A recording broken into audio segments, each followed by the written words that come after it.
मिथिलांचल में भाई बहन के अटूट स्नेह व प्रेम का त्योहार सामा चकेवा पर विधि विधान से संपन्न हुआ।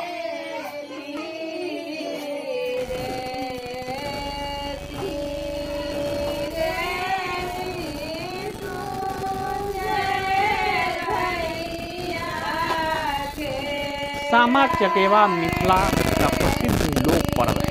यह पर्व प्रकृति प्रेम, पर्यावरण संरक्षण, पक्षियों के प्रति प्रेम व भाई बहन के परस्पर स्नेह संबंधों का प्रतीक है। भाई बहन का यह त्योहार 7 दिनों तक चलता है। यह कार्तिक शुक्ल द्वितीया से प्रारंभ और पूर्णिमा की रात तक चलता है। कार्तिक शुक्ल सप्तमी से कार्तिक पूर्णिमा की शाम ढलते ही महिलाएं सामा का विसर्जन करती हैं। आचार्य राकेश झा ने बताया, कार्तिक शुक्ल सप्तमी 31 अक्टूबर से आरंभ हुए भाई बहन के प्रेम का प्रतीक लोक पर्व सामा चकेवा का कार्तिक पूर्णिमा की चांदनी में विसर्जन होगा। सोमवार की शाम 4:09 पर पूर्णिमा तिथि शुरू हो रही है, इसलिए सोमवार रात व्यापनी पूर्णिमा में बहने भाइयों को धान की नई फसल का चूरा व दही खिलाकर सामा चकेवा की मूर्तियों को नदी तालाबों में विसर्जित करेंगी। मिथिला का यह सामा त्योहार बड़ा ही रमणीक होता है।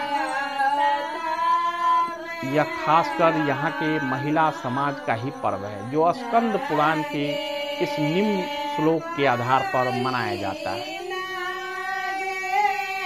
द्वारकान्य कृष्णस्य पुत्री सामाति सुंदरी, सांबस भगिनी सामा माता जाम्बावती शुभा इति कृष्णेन संसप्ता सामाभूत क्षिति पच्छिनी चक्रवात इति ख्यातः पियया सहितो वने।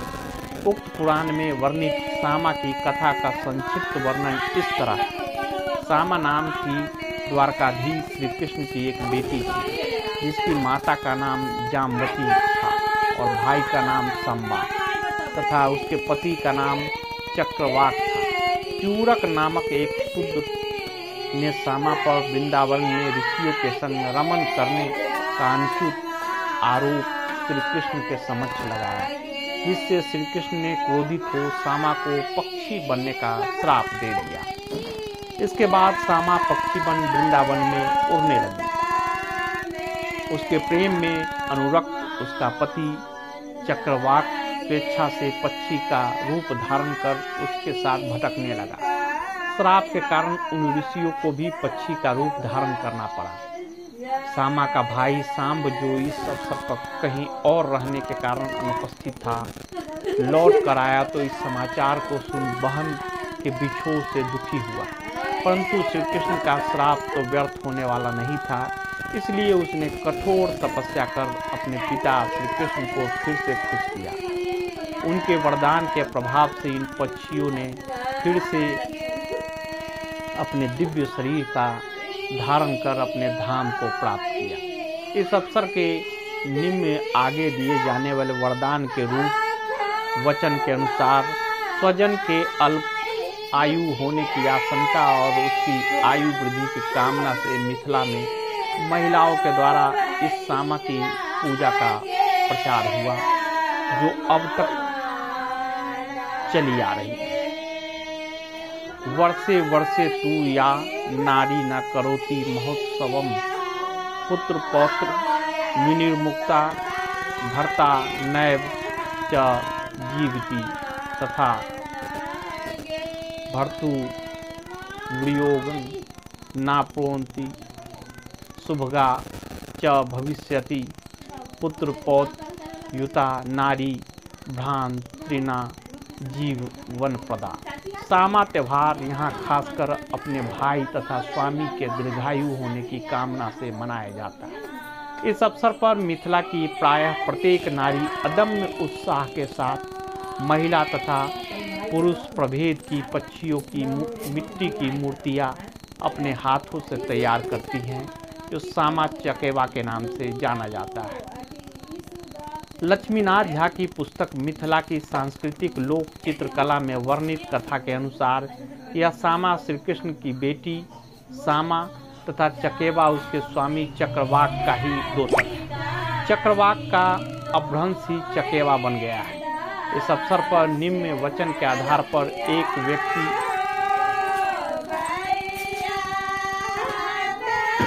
एक पंक्ति में बैठे 7 पक्षियों की मूर्तियां भी बनाई जाती है जो सतभैया कहलाते हैं। ये सप्त ऋषि के बोधक हैं। इस समय 3-3 पंक्तियां में बैठी 6 पार्थिव आकृतियों की मूर्तियां भी बनाई जाती है जिन्हें श्री श्यामा कहते हैं। ये ऋतुओं के प्रतीक माने जाते हैं। चूर्कस्यापि प्रतिमा तथा वृंदावनस्य च सप्तऋषि नामी तथा कृत्वा नाना वर्णो विचित्रिताम। महिलाएं नए खंड के तिनकों से वृंदावन तथा लंबी लंबी सन की मूछों से युक्त चूरक का पृथक उसकी प्रतिमा भी बनाई जाती है जो वृंदावन और चुगला कहलाते हैं। सबके अंत में 2 विपरीत दिशाओं की ओर मुखादि 2 पक्षियों की मूर्तियां एक ही जगह बैठी बनाई जाती है जो बाटो बहिनों कहलाती है।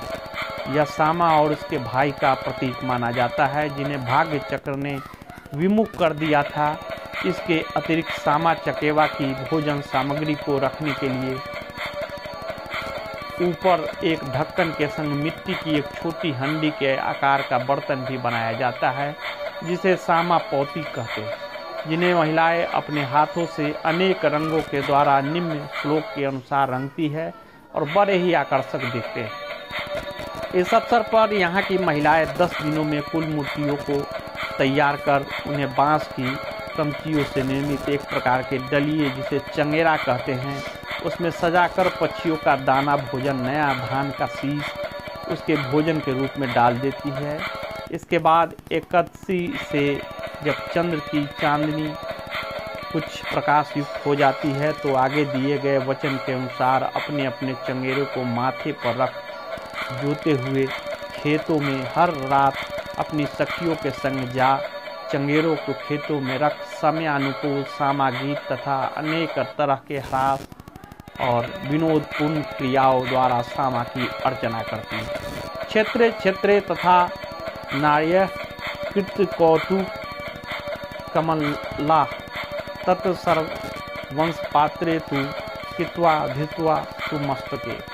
सामा त्योहार के समय आपस में अपनी अपनी रिश्तेदारों के घर सौगात के रूप में कुछ सामा चकेबा की मूर्तियाँ चुगला वृंदावन और चूड़ा तथा गुड़ चंगेरा में रख भेजना यहाँ की महिलाएं आवश्यक मानती हैं, जिनमें उच्च या निम्न वर्ग का भेद नहीं दिखता और आपस में प्रेम बढ़ाने की भावना निहित है। इस त्यौहार की अंतिम रात पूर्णमासी को मिथिला में जब महिलाएं अपने आंगन में अर्धरात के समय चौमुख दीप से प्रकाशित और मिट्टी की मूर्ति तथा अन्य वस्तुओं से सुसज्जित चंगेरों को माथों पर धारण किए मधुर स्वर से लोकगीत गाते पंक्तिबद्ध हो निकलती है और जोते हुए खेतों में पहुंच अपने अपने चंगेरों को आगे रख मंडलाकार बैठ विनोद युक्त हंसी की किलकारियों से आकाश को गुंजित करने लगती है। तो उस समय ऐसा रमणीक तस्वीर मालूम होता है मानो चंद्रमा अनेक रूप धारण कर जमीन पर उतर आया हो और मधुर कंठों से निनादित वह लोकगीत सुन आनंद के मारे अपने अपने पूर्ण कलाओं से युक्त हो प्रसन्नता से हंस रहा हो, जिसकी हंसी प्रकाशित चांदनी के रूप में जमीन पर बिखर गई।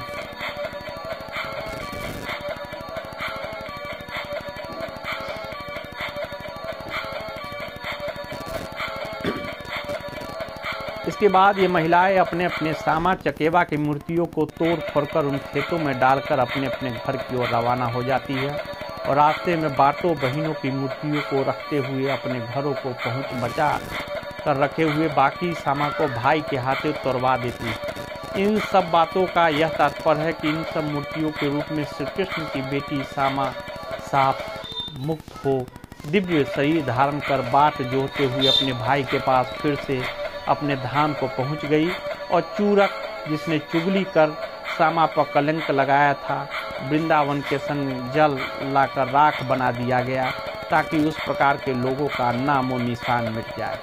मिथिला के इस सामा खेल में कुछ धार्मिक तात्पर्य भी छुपा है।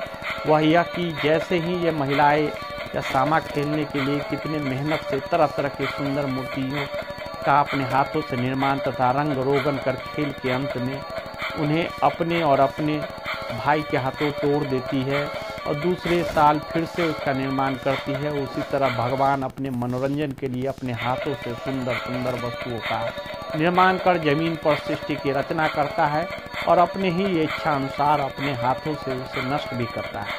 अर्थात यह सृष्टि अनित्य है। इन सब कारणों से मिथिला में यह सामा का त्यौहार प्राचीन काल से मनाया जाता है। इसी से ज्ञात होता है कि पौराणिक युग से ही मूर्तियों पर चित्रण करने की कला यहाँ की महिलाओं के संग चली आ रही है, जो इस समय भी लोक चित्रकला के रूप में प्रचलित है।